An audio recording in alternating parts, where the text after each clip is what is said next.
सितारे चांद सब जगमगाने वाले हैं। आज हम आपको बीएसटीसी के पिछले 4 सालों के पेपर के अति important, very important, most important reasoning के प्रश्न बताने वाले हैं। देखिए साहब, आज का पहला प्रश्न बीएसटीसी का, राम की उम्र श्याम से 5 गुना है। देखो, उम्र की तुलना की जा रही है, आयु वाला सवाल है साहब। राम की उम्र श्याम से 5 गुना है। अगर उन दोनों की उम्र में 8 वर्ष का अंतर है, होना भी चाहिए अंतर, तो राम की उम्र क्या है? ये प्रश्न आया है बीएसटीसी 2020, यानी आज के 4 साल पहले। तो प्रश्न में नाम चेंज होता है, तरीका चेंज नहीं होता है, विशेष रूप से आयु वाले सवालों में। तो बताइए, इसमें 2 इंसान हैं। अब ये शेष शब्द जिसके पीछे लगा हो ना, उसको हम बताओ, शेष शब्द किसके पीछे लग रहा है? श्याम के। तो श्याम की उम्र को हम x मानेंगे, x वर्ष मानेंगे। अब बताइए, राम कितने गुना है? 5 गुना। तो x को 5 से गुना करते 5x। यहाँ तक समझ में आना चाहिए। सवाल में शेष शब्द जिसके पास लिखा है उस इंसान को हम x मानते हैं, फिर वो जितने गुना कहता है उस x को उतने गुना कर देते हैं। x को 5 से गुना करो, 5x राम जी हो गए। अब आगे करा, उन दोनों की उम्र में 8 वर्ष का अंतर है, दिन और रात में अंतर है, सुबह और शाम में अंतर है, और इन दोनों की उम्र में अंतर है। अंतर का मतलब माइनस, और योग का मतलब प्लस। तो देखिए, अंतर है भाई, अंतर है, सुबह और शाम में अंतर है, खाने और ढूंढने में अंतर है, दोनों की उम्र में अंतर है। तो 5x राम की उम्र, श्याम की उम्र x, अंतर का मतलब माइनस। बताओ कितनी अंतर है बेटा? 8, ये 8।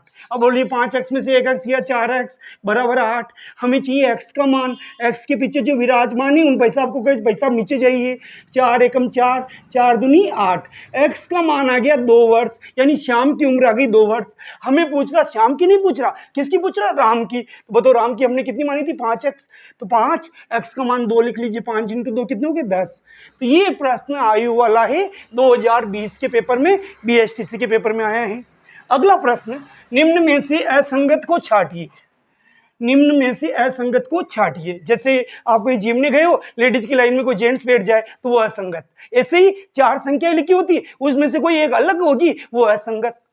निम्न में से असंगत को छांटिए। ये प्रश्न आए हैं बीएसटीसी 2021 में। देखिए, पहली संख्या है 7, दूसरी है 17, और आपको समझने में कोई नहीं होगा खतरा, तीसरी है 27, चौथी है 37। तो मैं आपको जानकारी दूं, 7 अभाज्य संख्या है। बताइए, किसी पहाड़े में, किसी टेबल में 7 आता है क्या? केवल 7 की टेबल में आता अभाज्य संख्या। 17, ये भी किसी पहाड़े में नहीं आता, ये भी अभाज्य संख्या।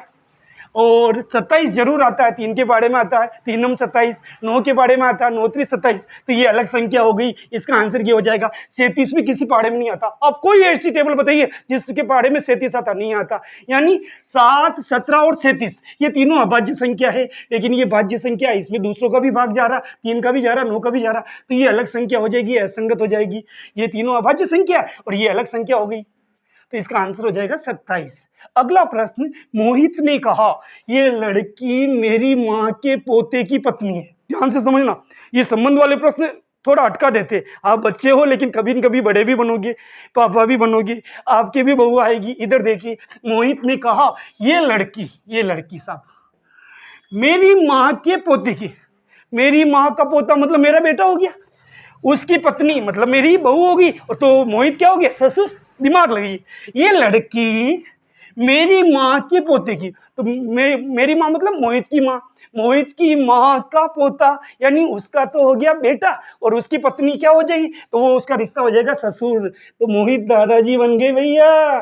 समझ में आया हो? ये प्रश्न आया है बीएसटीसी 2021 में। फिर से समझ लीजिए, ये लड़की, मान लिया जाए ये लड़की है साहब, मोहित की माँ, मेरी माँ मतलब मोहित की माँ के पोता। तो बताओ, मोहित की माँ का पोता मतलब मोहित का बेटा हो गया, उसकी पत्नी मतलब उसकी बहू हो गई, तो वो उसके ससुर हो गए। तो मोहित जी ससुर जी बन गए, आंसर ससुर आ जाएगा। अगला प्रश्न, दिए गए विकल्पों में लुप्त अंक ज्ञात कीजिए। देखिए, सबसे ज्यादा सवाल लुप्त संख्या वाले आते हैं। ये प्रश्न आया है बीएसटीसी 2022 में, यानी आज के ठीक 2 साल पहले। तो आपको इसको 2 बार समझना। देखिए, इसमें किस्मत कनेक्शन, 5 का डबल कीजिए 10, उसमें 2 जोड़ दीजिए। देखिए, 5 × 2 + 2, हर संख्या एक दूसरे से डबल और 2 प्लस, इसका इससे कनेक्शन, इसका इससे कनेक्शन। तो देखिए, 5 का डबल 10, 10 में 2 जोड़ो 12। तो 5 के बाद 12 कैसे आया? जो संख्या है उसका डबल करो, 5 का डबल 10, फिर 2 जोड़ दो, 12 हो गया। ऐसे ही 26 का डबल करो, 26 × 2 + 2 जोड़ दो, तो ये 54 आ जाएगा।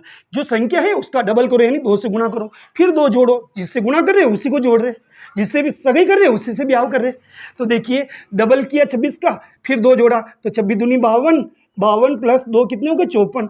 ऐसे ही कनेक्शन इसमें होगा। 110 का डबल करो, 110 इंटू 2, फिर इसी से जोड़ो 2 को, तो बताइए 110 को डबल किया 220 प्लस 2 बराबर 222, तो इसका आंसर आएगा 222। फिर से समझो, इसमें डबल प्लस 2, यानी दुगुना भी करना और 2 जोड़ना भी है। इसमें भी डबल प्लस 2, 26 का दुगुना 52, 2 जोड़ा 54 हो जाएगा। अब 110 का डबल आपको रफ कार्य में करना है, वो होगा 220, फिर 2 जोड़ के 222, तो इसका आंसर 222 आ जाएगा। अगला प्रश्न है साहब, निम्न श्रृंखला में प्रश्नवाचक के स्थान पर कौन सी संख्या आएगी। ये प्रश्न आए हैं BSTC 2022 में। प्रश्नवाचक के स्थान पर संख्या कौन सी आएगी, यानी 5 बच्चे विराजमान हैं, एक का मालूम नहीं पड़ रहा। तो देखिए साहब, 1 से 6 आया यानी 5 जुड़ा, फिर 6 से 13 आया यानी कितना जुड़ा 7, 6 और 7 13। अब 13 से 22 आया, कितना जुड़ा 9, 13 प्लस 9 22। थोड़ा दिमाग चलना चाहिए, नहीं चले तो थोड़ी सी प्रैक्टिस करिए, हमसे सीखिए साहब। एक इसमें 6 आया मतलब 5 जुड़ा, 6 के बाद 13 आया यानी 7 जुड़ा, 13 के बाद 22 आया यानी 9 जुड़ा। अब बताइए 9 के बाद क्या जुड़ेगा 11, क्योंकि देखिए 5 7 9 दो का गैप है। तो बताइए 22 प्लस 11, तो बताइए यहाँ प्रश्नवाचक चिन्ह आंसर आ जाएगा 33। तो इनमें देखो चारों में 33 कहाँ, ये रहा। यानी हर संख्या जो आगे से आगे जुड़ रही उसमें 2 का गैप है। वापस समझो, 1 के बाद 6 आया, कितना जुड़ा 5। अब 6 के बाद 5 से 2 जोड़ो 7, तो 6 में 7 जोड़ दो 13। अब 7 के बाद 2 बार गैप रखेंगे तो 9 हो जाएगा, 13 और 9 22। अब 22 9 के बाद क्या आएगा 11, 22 और 11 33। तो प्रश्नवाचक चिन्ह के स्थान पर 33 आ जाएगा, बाकी की तरफ देखना ही नहीं, अपना काम बनता बाढ़ में जाए जनता। यानी हर संख्या में जो गैप है वो जुड़ने वाला गैप 2 का अंतर है। पहले 5 जुड़ा तब 6 आया, फिर 7 जुड़ा तब 13 आया, 7 के बाद 9 आएगा, 9 के बाद 11 आएगा, 22 और 11 33। इसका आंसर 33। इस वीडियो को लाइक करें, शेयर करें, अच्छा लगे तो सब्सक्राइब करें। बहुत बहुत धन्यवाद।